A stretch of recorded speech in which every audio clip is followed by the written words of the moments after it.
Good morning दोस्तों। Film की कहानी की शुरुआत होती है 1992 बॉम्बे से, जहां पर कि हम देखते हैं भास्कर कुमार जो कि जॉगिंग करते हुए हमें स्टॉक मार्केट के बारे में बता रहा होता है। वो बताता है कि वैसे पैसे कमाने के रास्ते तो बहुत सारे हैं, लेकिन यह सभी लोग दलाल स्ट्रीट को सलाम ठोकते हैं। इसीलिए तो बॉम्बे को कैपिटल ऑफ मनी भी कहा जाता है। तो भास्कर जब यह सारी बातें बता ही रहा होता है कि थोड़ी देर के बाद ही उसके पास सीबीआई के chief investigation officer Lakshman Rao आ जाते हैं और वो उसे अरेस्ट करके उसी के बैंक में ले जाते हैं, जहां पर कि भास्कर पहले काम किया करता था। लक्ष्मण राव बताते हैं कि तुम्हारे ऊपर एक बहुत बड़ा फ्रॉड का इल्जाम लगा है। तो भास्कर यहाँ पर सीबीआई ऑफिसर को अपनी कहानी शुरुआत से बताता है और फिर कहानी पहुंच जाती है 1989 में। तो मालूम चलता है कि भास्कर 1989 में मगधा बैंक में एक एम्प्लॉय के रूप में काम किया करता था। उसकी सैलरी सिर्फ और सिर्फ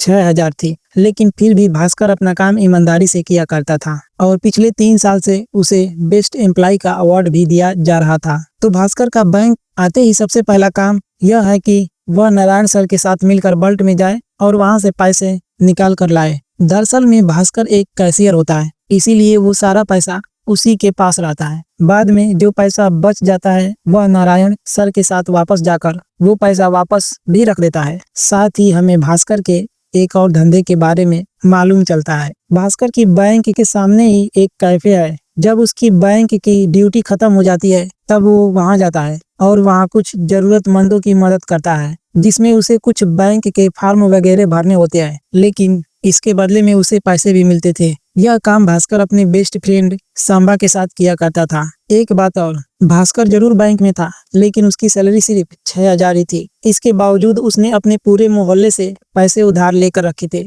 जिसमें सबसे ज्यादा पैसे उसने पटेल भाई से लिए थे, जो कि 12,000 थे। जिसके बाद हमें भास्कर की फैमिली के बारे में बताया जाता है। भास्कर की फैमिली में उसके पिता जो कि पहले सीए थे और एक बिजनेस के चक्कर में वो अपने दोस्त से धोखा खा गए थे, जिस वजह से उनकी बॉडी पैरालाइज हो चुकी थी और उनकी आवाज भी चली गई थी। साथ ही हमें भास्कर की फैमिली में अब उसकी पत्नी को भी दिखाया जाता है। इन दोनों की लव मैरिज थी और दोनों एक दूसरे से कॉलेज के समय से ही बहुत प्यार किया करते थे। उनका 6 साल का एक बेटा भी है जिसका नाम कार्तिक है। लेकिन भास्कर काफी गरीब है, इसीलिए भास्कर की वाइफ सुमति और भास्कर को अपनी फैमिली को मैनेज करके चलाना पड़ता है, क्योंकि भास्कर की एक बहन और एक भाई भी है। वो दोनों कॉलेज में पढ़ते हैं और उन दोनों की फीस भी भास्कर ही जमा करता है। अब बात करते हैं सुमति की। सुमति की फैमिली वाले दरअसल में इस रिश्ते के पूरी तरह से खिलाफ थे। वह तो अभी भी यही चाहते हैं कि सुमति भास्कर को छोड़कर घर वापस आ जाए, क्योंकि उसका भाई बहुत ही ज्यादा पैसे वाला है। अब क्योंकि भास्कर के पास पैसे नहीं थे, इसीलिए सुमति की फैमिली वाले उनकी इज्जत भी नहीं किया करते थे, जो देखकर सुमति को बिल्कुल भी अच्छा नहीं लगता है। लेकिन फिर भी भास्कर अपनी पत्नी सुमति और अपनी फैमिली का खूब ख्याल रखता है। तो वहीं पटेल भाई जो है वो कभी भी उनके घर आते रहते हैं और उनसे पैसे मांगते रहते हैं, लेकिन भास्कर उन्हें पैसे कहां से दे? उसकी सैलरी इतनी कम है, आखिरकार वो उन्हें 12,000 कैसे ला कर देगा? तो सुमति भी अपना अचार का बिजनेस स्टार्ट करना चाहती है, लेकिन पहले से ही उनके ऊपर लोन वगैरह चल रहे हैं, तो इसीलिए वो यह बिजनेस नहीं स्टार्ट कर सकती। जिसके बाद बैंक में भास्कर का बेस्ट फ्रेंड सांबा को दिखाया जाता है। दरअसल में सांबा और भास्कर पहले साथ ही पढ़ा करते थे 10वीं क्लास तक। बाद में सांबा 10वीं में फेल होकर प्यून बन गया, तो वहीं भास्कर 10वीं में पास होकर बैंक कैशियर बन गया। अब जब भास्कर अपनी ड्यूटी को खत्म करने के बाद कैफे में जाता है तो वहां बार बार एंथनी नाम का एक आदमी आ रहा था। भास्कर उसे कहता है कि तुम्हारा काम नहीं हो पाएगा। दरअसल में एंथनी को 2 लाख की जरूरत है, लेकिन उसके पास गिरवी रखने के लिए कुछ भी नहीं है। तो वो बताता है कि मलेशिया से उसने 40 टीवी मंगाई थी जो कि 5 लाख की थी, लेकिन साझेदारी में जो लोग उसके साथ थे अब वो पैसे देने के लिए मुकर गए हैं। इसी वजह से ये 5 लाख उसे ही देने पड़ रहे हैं। 3 लाख तो वो दे चुका है, लेकिन 2 लाख अभी भी देने हैं, लेकिन उसके पास ये पैसे नहीं है। अगर कोई 2 लाख दे दे तो मुनाफे का उन्हें 20% देने तक राजी है, लेकिन एंथनी के पास गिरवी रखने के लिए कुछ भी नहीं था। इसीलिए भास्कर उन्हें बार बार समझा रहा था कि आपका काम बिल्कुल भी नहीं हो सकता है। और फिर अगले दिन हम देखते हैं कि पटेल भाई भास्कर के पास आते हैं। पटेल भाई बहुत गुस्से में थे और वो भास्कर से अपना पैसा मांग रहे थे, लेकिन भास्कर के पास तो पैसे ही नहीं थे। तब पटेल भाई भास्कर का भरे बाजार में बेइज्जती कर देते हैं और उसे बुरा भला भी सुना देते हैं। साथ ही वो उसके शर्ट का जेब भी फाड़ देते हैं और उसका स्कूटर भी ले जाते हैं, जिस वजह से अब भास्कर को दौड़कर ही अपने ऑफिस जाना पड़ता है। जब वह बैंक पहुंचता है तो उसने देखा कि दरअसल में जिस पोस्ट के लिए उसका प्रमोशन होना था उस जगह पर किसी और का प्रमोशन कर दिया गया है। इस बारे में वह रीजनल मैनेजर से बात भी करता है, लेकिन वो कहते हैं कि वह कैपेबल है और तुमसे अच्छा काम करता है। लेकिन जब यहाँ भास्कर को मालूम चला कि रीजनल मैनेजर ने उसे सिर्फ इसलिए रखा है क्योंकि वह दोनों बंगाली है, तब यहाँ भास्कर उन्हें बहुत सुनाता है। लेकिन रीजनल मैनेजर यहाँ पर भास्कर से कहता है, तुम मुझे मत सिखाओ मेरा काम। मैं जानता हूँ कि तुम बैंक की ड्यूटी खत्म करने के बाद कैफे में क्या करते हो। अगर यह सारी बातें मैंने जीएम सर को बता दी तो तुम्हारी नौकरी भी जा सकती है। जिस वजह से भास्कर डरकर उनके सामने गिड़गिड़ाने लगता है और उनसे माफी मांगकर यहाँ से चला जाता है। लेकिन 3 साल से ईमानदारी से काम कर कर भास्कर को क्या मिला, यही बात वो बार बार सोच रहा था। वो टॉयलेट से बाहर आता है और बहुत ही खुशी खुशी सांबा से मिलता है, जिसके बाद वो कैफे में जाता है जहाँ पर कि उसने एंथनी भाई को बुलाया था। भास्कर एंथनी भाई से कहता है कि अगर मैं तुम्हें 2 लाख दे दूं तो तुम मुझे वो पैसे कितने दिन में लौटा दोगे।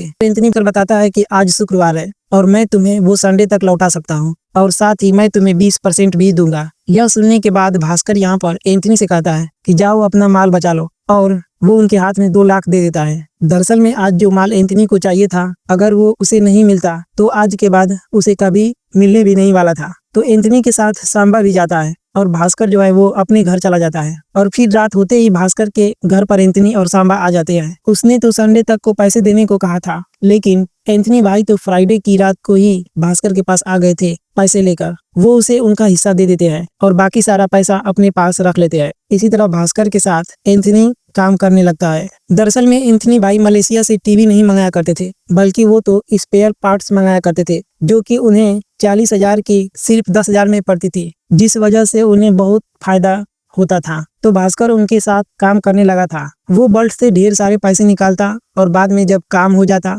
तो वो बल्ट में सारे पैसे वापस रख देता। तो अब भास्कर के पास बहुत सारा पैसा आने लगा था, जिस वजह से सुमति को उसके ऊपर शक भी हो रहा था कि आखिर वो ऐसे कैसे पैसे कमा रहे हैं, इतना सारा पैसा कैसे आ सकता है। लेकिन भास्कर उन्हें बताता है कि वो अपने फ्रेंड के साथ इंपोर्ट एक्सपोर्ट का काम कर रहा है। देखा जाए तो भास्कर ने झूठ नहीं कहा था, बस उसने थोड़ा सा घुमा फिरा कर सच बोल दिया था। अब भास्कर के बेटे के जन्मदिन पर यहाँ एंथनी भाई भी आए हुए थे। एंथनी भाई यहाँ पर भास्कर से कहते हैं कि मेरा बेटा अमेरिका में रहता है और वो मुझे बुला रहा है, इसीलिए मैं एक बड़ा काम करना चाहता हूँ और बहुत सारा पैसा अमेरिका ले जाना चाहता हूँ ताकि मैं अपने बेटे के ऊपर बोझ ना रहूं। इसीलिए वो एक बड़ा काम करना चाहता है। वो कहता है कि मलेशिया से 3 इम्पोर्टेड कार आ रही है जिनकी कीमत लगभग 10 लाख है, लेकिन अगर हम उन्हें बेचेंगे तो उनकी कीमत लगभग 50 लाख रहेगी। तो प्रॉब्लम यह है कि भास्कर अब तक बल्ट से सिर्फ 2 लाख ही निकाला करता था, लेकिन अब उसे 10 लाख निकालने हैं। नारायण सर के सामने उसे 10 लाख की बड़ी रकम निकालने में थोड़ी सी प्रॉब्लम हो सकती है, इसीलिए वो उन्हें थोड़ा बिजी रखने की कोशिश करता है। लेकिन वो तो बिजी ही नहीं हो रहे थे, वो तो बोल्ट के आजू बाजू ही थे। उन्हें समझ नहीं आ रहा था कि आखिर अब करना क्या है। तब भास्कर जो है वो एक प्लान बनाता है। जब वो लोग पैसे वापस रखने के लिए जा ही रहे थे कि तभी भास्कर अपने बेस्ट फ्रेंड सांबा से कहता है कि वो नारायण के पास कॉल करे और उन्हें बात में उलझा ले। जैसे ही वो बात में उलझते हैं तो वहां से वह पैसे निकालने में तो कामयाब हो गया है, लेकिन अभी भी एक बहुत बड़ी प्रॉब्लम इनका इंतजार कर रही थी। जिस इंसान से उन्होंने इन कार की डील की थी अब वो जेल में है और अब उनके पास कोई डीलर भी नहीं है, लेकिन अभी भी उनके पास 2 दिन थे। इसीलिए भास्कर उनसे कहता है कि हम आज रात ही डीलर को ढूंढेंगे। एंथनी भी अपना पूरा जोर लगा देता है और बहुत सारे कार डीलरों के पास कॉल करता है और रात को ही उन्हें एक डीलर के बारे में पता चल जाता है जो कि गोवा में है और वह यह कार खरीदने के लिए मान भी गया है। सबसे पहले तो वो इन तीनों कारों पर सरकारी नंबर प्लेट लगाते हैं ताकि इन कारों को कोई पुलिस वाले ना रोके, लेकिन बीच में पुलिस वाले ने इन्हें रोक लिया था। लेकिन भास्कर के पास इसका भी एक बहुत ही अच्छा प्लान है। उसने सड़क पर बैठे कुछ भिखारियों को नेता का ड्रेस पहना दिया था और यहाँ पुलिस वालों से कहा कि यह सीएम है, इनको जाने दो। पुलिस वाले यहाँ भी नहीं मान रहे थे। तब भास्कर ने वहाँ पे एक बार डांसर की एंट्री करवा दी और पुलिस वालों से कहा कि यह संजय दत्त की अगली फिल्म की हीरोइन है, लेकिन यह नेता के साथ भी है। मतलब आपको थोड़ा समझना चाहिए कि यह कितने बड़े आदमी है, यह लोग तुम्हें सस्पेंड भी करवा सकते हैं। तब पुलिस वाले उन्हें यहाँ से जाने देते हैं और भास्कर इन तीनों कारों को गोवा में बेच देता है। बाद में जो उन्हें पैसे मिलता है वो उन सभी को आपस में बांट लेते हैं। एंथनी अपना बड़ा काम करने में कामयाब रहा, इसलिए वो अगले ही दिन अपने बेटे के पास अमेरिका चला जाता है। जाते जाते एंथनी ने भास्कर से यह भी कहकर गया था कि जब भी तुम्हें किसी भी चीज की जरूरत पड़े तो मुझसे जरूर बोलना अब अगले दिन भास्कर 10 लाख बल्ट में वापस रखने के लिए जाता है, लेकिन जब वो वहां पहुंचा तो उसने वहां पर पुलिस को देखा। वो तो पूरी तरह से डर गया था। जब वो बैंक के अंदर पहुंचा तो उसके पास एक और शॉकिंग न्यूज थी। दरअसल में रीजनल मैनेजर और एजीएम को अरेस्ट कर लिया गया था बैंक में फ्रॉड करने के जुर्म में। लेकिन प्रॉब्लम यह थी कि भास्कर आखिर वो सूटकेस से बल्ट में पैसे वापस रखने के लिए कैसे जाए। जब वो नारायण सर के साथ बैंक में पैसे रखने के लिए जाता है तब वो वहां से 40 लाख निकाल कर लाता है, लेकिन नारायण सर से बता देता है कि उसने 50 लाख लेकर आया है। तब यहाँ पर जीएम सर आ जाते हैं और वो भास्कर से कहते हैं कि आखिर इस सूटकेस में क्या है।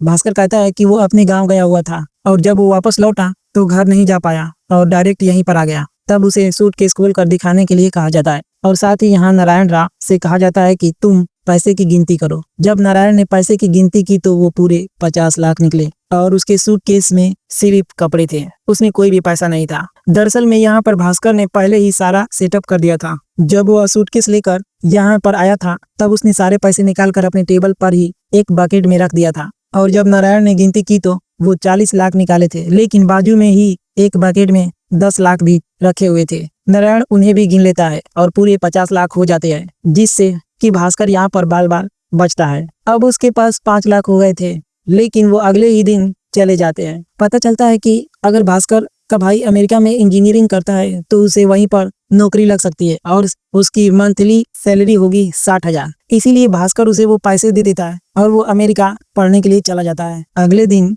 यहाँ पर बैंक का मैनेजर जो है वह भास्कर को अपने पास बुलाता है और वो भास्कर से कहता है कि बहुत सारे लोग हैं जो सस्पेंड हो चुके हैं और हम चाहते हैं कि तुम्हारा प्रमोशन कर दिया जाए क्योंकि तुमने वाकई बहुत ही अच्छा काम किया है। इसीलिए भास्कर को कैशियर के बाद अब एजीएम बना दिया गया है, मतलब कि असिस्टेंट जनरल मैनेजर, और भास्कर की सैलरी होगी 19,500 और साथ में जो उसकी फेवरेट है वो भी कार उसे मिल जाएगी। यहाँ पर सीबीआई ऑफिसर लक्ष्मण राव कहते हैं कि तुम्हारी सैलरी सिर्फ 19,500 थी तो तुम्हारे बैंक अकाउंट में 100 करोड़ रुपए कहाँ से आए, क्योंकि एक मामूली सा बैंक एम्प्लॉय के बैंक में 100 करोड़ रुपए तो नहीं आ सकते ना भाई। तब यहाँ भास्कर उन्हें आगे की स्टोरी सुनाता है। वो बताता है कि उसका काम अब हर्षद मेहरा के अकाउंट को मैनेज करने का था। अब यहाँ हमें और भी चीजें मालूम चलती है। बैंक से सिर्फ कंपनी वगैरह को ही लोन नहीं दिया जाता है, बल्कि बैंक के द्वारा बैंक को भी लोन दिया जा सकता है, लेकिन उसके बीच में एक बहुत बड़े ब्रोकर का होना जरूरी होता है। तो मगधा बैंक कटारी बैंक को लोन दे सकती है, लेकिन उसके बीच में ब्रोकर रहेंगे हर्षद मेहरा। जब हम कटारी बैंक को लोन देंगे तो यह सारा पैसा सबसे पहले हर्षद मेहरा के अकाउंट में जाएगा और फिर हर्षद मेहरा यह सारा पैसा कटारी बैंक को दे देगा और लोन को चुकाने की प्रोसेस भी सेम टू सेम ही रहेगी। इसके बदले में 0.01% हर्षद मेहरा को कमीशन भी मिलेगा। अब मगधा बैंक से सूरज नाम का एक आदमी आता है जो कि हर्षद मेहरा का असिस्टेंट होता है और वह यहाँ भास्कर के पास बीआर पर साइन करवाने के लिए आता है। वह भास्कर से यह भी कहता है कि कभी कभार कुछ लेट भी हो जाया करेगा, लेकिन भास्कर कहता है कि कभी कभार चल जाएगा, लेकिन यह हमेशा नहीं हो सकता है। सूरज यहाँ भास्कर को कुछ रिश्वत देने की भी कोशिश करता है, लेकिन भास्कर वो नहीं लेता है। बाद में भास्कर के हाथ हर्षद मेहरा का बैंक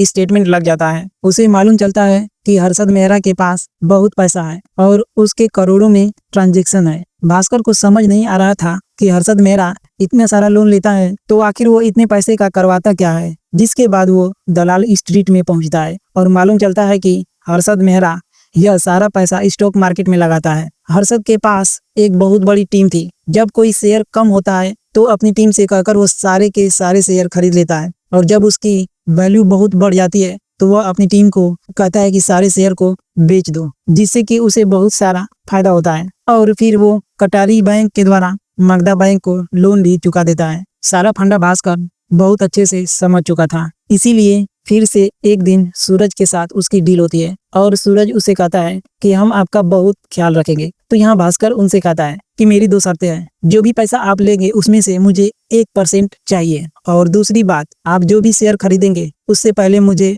बताना होगा और जब भी आप बेचेंगे तब भी मुझे बताना होगा। इसके लिए सूरज मान जाता है और अब इसी तरह से सूरज जो भी शेयर खरीदता है उससे पहले भास्कर को बता देता है, जिससे कि भास्कर भी उन सारे शेयर को खरीद लेता है और जब भी बेचना होता है तो सूरज एक दिन पहले भास्कर को बता देता है, तो भास्कर भी उन्हें बेचकर बहुत बड़ा आदमी बन जाता है। इस तरह से अब उसके पास ढेर सारा पैसा हो गया था, लेकिन यह सारा पैसा ब्लैक में था। उसे इन पैसों को व्हाइट में करवाना था। इसीलिए वो अपने दोस्त एंथनी को फोन करता है। एंथनी बताता है कि उसका एक दोस्त है अनवर, वो तुम्हारी मदद करेगा। तब भास्कर उसके पास जाता है। अनवर बताता है कि अगर हम इन पैसों को लॉटरी वालों को दे दे तो वो तुम्हारी लॉटरी फंसा देंगे, तो यह सारा पैसा व्हाइट हो सकता है। वो लोग ऐसा ही करते हैं। अगले ही दिन वो लॉटरी लगाते हैं और उसमें नाम भास्कर का आ जाता है और 25 लाख की लॉटरी भास्कर जीत जाता है। लेकिन उसे सिर्फ 17 लाख ही मिलते हैं टैक्स को काट कर। लेकिन इतना भी व्हाइट मनी बहुत ज्यादा है। तो अब तो भास्कर के पास बहुत सारा पैसा भी था।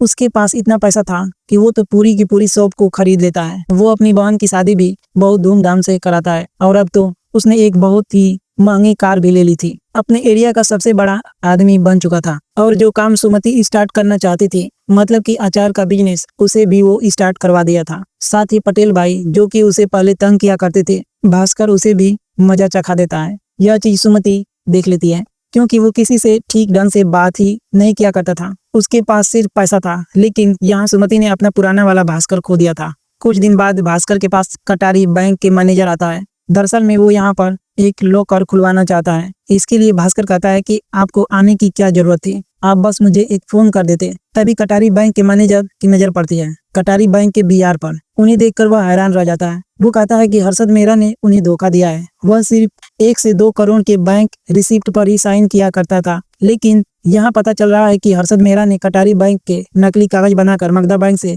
90 करोड़ का लोन ले लिया है। यहाँ तक कि कटारी बैंक के मैनेजर के साइन भी उन्होंने नकली कर लिए हैं, जिस वजह से अगर यह बात लीक होती है तो इन सब में कटारी बैंक के मैनेजर और मगधा बैंक के एजीएम, मतलब कि असिस्टेंट जनरल मैनेजर भी फंसेंगे और इनको जेल जाना तय है। यह बात कटारी बैंक के मैनेजर को बहुत अच्छे से मालूम चल चुकी थी। तभी उन्हें एक हार्ट अटैक आ जाता है और उनकी जान चली जाती है। यह देखकर यहाँ पर भास्कर को बहुत तेज गुस्सा आता है और वो तुरंत ही सूरज से बात करता है कि आखिर तुम लोगों ने हमें क्यों लूटा, तुम ऐसा कैसे कर सकते हो। भास्कर कहता है कि अगले बीआर से पहले तुम्हें पैसों को सेटल करना होगा। तो यहाँ सूरज कहता है कि अगर नहीं किया तो क्या कर लोगे, क्योंकि तुम भी तो हमारे साथ मिले हुए हो। भास्कर समझ चुका था कि वो एक बहुत बड़ी प्रॉब्लम में आ चुका है। तभी उसके पास पुलिस स्टेशन से कॉल आता है और मालूम चलता है कि सांबा को पुलिस वालों ने अरेस्ट कर लिया है। सांबा बताता है कि वह इलीगल कामों में चला गया था, जिस वजह से उसे बहुत सारा नुकसान हो गया है। अब तो वह पूरी तरह से बर्बाद हो चुका है। लेकिन तभी भास्कर ने उसकी मदद की, जिसके बाद हम देखते हैं कि सुमति की फैमिली वालों को भी पैसों की बहुत जरूरत थी। लेकिन यहाँ पर भास्कर की वाइफ सुमति ने बिल्कुल भी मदद नहीं की, क्योंकि पहले जब इन्हें पैसों की जरूरत थी तब उन्होंने इनकी मदद नहीं की थी। तो यहाँ सुमति की माँ सुमति से कहती है कि अचार का बिजनेस का आइडिया मैंने ही तुम्हें दिया था, आखिर उसका क्या होगा। तो यहाँ सुमति को गुस्सा आता है और वह अपने पूरे बिजनेस को ही बर्बाद कर देती है। वो सब कुछ तोड़ फोड़ कर अचार की शॉप को ही बर्बाद कर देती है। साथ ही सुमति भास्कर से कहती है प्रॉब्लम यह नहीं है, प्रॉब्लम तुम हो, क्योंकि मुझे अपना पुराना भास्कर चाहिए। अगर मेरे पास ढेर सारा पैसा भी आ जाए तब भी मैं कुछ नहीं कर पाऊंगी। तभी यहाँ पर बहुत सालों के बाद भास्कर के पिता आज बोलते हैं और वो भास्कर से कहते हैं कि मुझे तुम्हारे फ्रॉड के बारे में सब कुछ मालूम है, मैं सीए हूँ, इसीलिए मुझे बेवकूफ बनाने की कोशिश मत करना। वो कहते हैं कि तुम जुआ खेल रहे हो, लेकिन जुआ खेलना बुरी बात नहीं है, उसे कब रोकना चाहिए यह सबसे बड़ी बात है। भास्कर को कहीं ना कहीं अपने पिता की बात बहुत ही अच्छे से समझ आ चुकी थी। इसीलिए सूरज जब अगले दिन बीआर पर साइन करवाने के लिए आया तो वो बीआर पर साइन नहीं करता है। बाद में भास्कर के पास बैंक के मैनेजर का भी कॉल आता है कि वह बीआर पर साइन क्यों नहीं कर रहा है, जिस पर भास्कर कहता है कि मैं अभी कर दूंगा, लेकिन वह हमेशा सूरज को इग्नोर करता है और वह बीआर पर साइन करने से हमेशा बच जाता है। इसी बीच उसने बहुत सारी चीजें सोच भी ली थी। साथ ही अब वो एक अच्छा इंसान बन गया था। पटेल भाई से उसने माफी मांगी और जो कि उनकी स्कूटर उसने तोड़ दी थी वो उन्हें वापस करता है। साथ ही अब उसके बिहेवियर में चेंजेस आ चुके थे, वो एक अच्छा आदमी बनता जा रहा था। तब यहाँ भास्कर अपनी वाइफ से कहता है कि मेरे पास कितना भी पैसा आ जाए, मैं कितना भी बड़ा आदमी बन जाऊं, लेकिन मैं तुम्हारा हमेशा पुराना वाला भास्कर ही बनकर रहूंगा, यह मैं वादा कर रहा हूँ। जिसके बाद मैनेजर भास्कर को अपने पास बुलाते हैं। वो भास्कर से कहते हैं कि आखिर तुम बीआर पर साइन क्यों नहीं कर रहे हो, जिस पर कि भास्कर कहता है कि अब से वो इन बीआर पर साइन नहीं करेगा, क्योंकि ये लोग पहले का सेटलमेंट नहीं कर रहे हैं, इसीलिए वो इनका काम आगे नहीं कर पाएगा। मैनेजर उसे फोर्स करता है तो यहाँ पर भास्कर अपना इस्तीफा दे देता है और साथ ही कहता है कि वो अपने बैंक में इस तरह से गद्दारी नहीं कर सकता। साथ ही जाते जाते वह सारे एम्प्लॉय को बताकर जाता है कि इस बैंक को उसने अपनी माँ की तरह माना है, इसीलिए वो इस्तीफा दे रहा है और अब से वो यहाँ पर काम नहीं करेगा। अब कहानी प्रेजेंट में आ जाती है, जहाँ पर कि लक्ष्मण राव सीबीआई के ऑफिसर भास्कर से कहते हैं कि बात कभी हर्षद मेहरा के पैसों की थी ही नहीं, बात तो तुम्हारे पैसों की है, जो कि तुमने स्टॉक मार्केट और बाकी धंधों से कमाया है। उन सारे पैसों को मगधा बैंक में तुम्हें वापस करना होगा। और यहाँ पर मालूम चलता है कि सीबीआई के इन्वेस्टिगेशन ऑफिसर लक्ष्मण राव भी यहाँ मगधा बैंक के मैनेजर से मिला हुआ है। बैंक के मैनेजर बताते हैं कि कटारी बैंक के जो नकली कागज तैयार हुए थे और जो नकली साइन तैयार किए गए थे वो हमारे द्वारा ही किए गए थे। इतने सारे लोन के द्वारा हर्षद मेहरा इन सारे पैसों को स्टॉक मार्केट में लगाया करता था। उनके बदले में हमें थोड़ा बहुत परसेंटेज मिला करता था, लेकिन तुम तो बहुत सारे पैसे को स्टॉक मार्केट में लगाते थे और इस तरह से तुमने 100 करोड़ रुपए कमा लिए हैं। तो जो 100 करोड़ का सेटलमेंट नहीं हो पाया है, अब तुम एक चेक बनाओगे 100 करोड़ का, वो चेक हर्षद मेहरा के लिए बनाना होगा। बाद में हर्षद मेहरा हमें वो 100 करोड़ वापस दे देगा, जिससे कि ऐसा लगेगा कि कुछ हुआ ही नहीं था। तो भास्कर ने आज तक जितना भी पैसा कमाया था वो सारा पैसा इन्हें दे चुका था, क्योंकि उसने चेक पर साइन कर दिया था। उन्हें ऐसा लग रहा था कि शायद ये किसी को बता देगा, लेकिन वो यह बात किसी को बता ही नहीं सकता। अगर वह बताएगा तो खुद भी फंस जाएगा। लेकिन यहाँ पर हम देखते हैं कि भास्कर तो बहुत खुश था। अगले दिन जब वो लोग भास्कर का चेक जमा करने के लिए बैंक में जाते हैं, लेकिन पता चलता है कि भास्कर ने 10 दिन पहले अपना खाता डीएक्टिवेट करा लिया था और उसने सारे पैसे भी निकलवा लिए थे। यह सारा रिकॉर्ड उसने रजिस्टर में लॉग बुक में लिखा हुआ था और मंथ के एंड में इसे सिस्टम पर चढ़ाया जाता है, जिस वजह से सिस्टम में जो भास्कर का अकाउंट बताया जा रहा है वो पिछले महीने का रिकॉर्ड बताया जा रहा है। और इस तरह से भास्कर अपना सारा पैसा लेकर अमेरिका भाग जाता है अपने पिता और अपनी पूरी फैमिली के साथ। दरअसल में भास्कर ने प्लानिंग पहले ही कर ली थी। जब उसने अपने पिता को ये सारी बातें बताई तो उसके पिता ने कहा कि जल्द तुम्हें इस खेल से बाहर निकलना होगा। पता चलता है कि उसने आरबीआई में मगधा बैंक की कंप्लेन भी कर दी थी कि उसके बैंक में फ्रॉड हो रहा है। इस तरह से उसने अपने रिकॉर्ड को क्लीन बना लिया था। तो यहाँ इंडिया में मगधा बैंक के सारे ऑफिसर जेल जा चुके थे और सीबीआई के इन्वेस्टिगेशन ऑफिसर लक्ष्मण राव को भी जेल हो चुकी थी। इस तरह से ये सारे लोग जेल में बैठकर ये सारी बातें सोच रहे थे कि भास्कर ने कितनी चालाकी से अपना सारा पैसा लेकर भाग गया और इन सब में उसने हमें फंसाकर चला गया। साथ ही हम देखते हैं कि वहां पर भास्कर ने अमेरिका में एक बहुत बड़ा रेस्टोरेंट खोला है, जहां पर कि उसके पास अब बहुत सारा पैसा है और अपनी लाइफ को बड़े ही आराम से जी रहा है। लास्ट में भास्कर एक बात बताता है कि आप जुआ जरूर खेलो, पैसा भी बहुत कमाइए, लेकिन एक बात जरूर याद रखें कि उसे कब बंद करना है। इसी के साथ यह वीडियो यहीं पर समाप्त होती है। तो दोस्तों, आपको यह वीडियो अगर पसंद आई होगी तो वीडियो को लाइक कीजिए और चैनल को सब्सक्राइब जरूर कीजिए।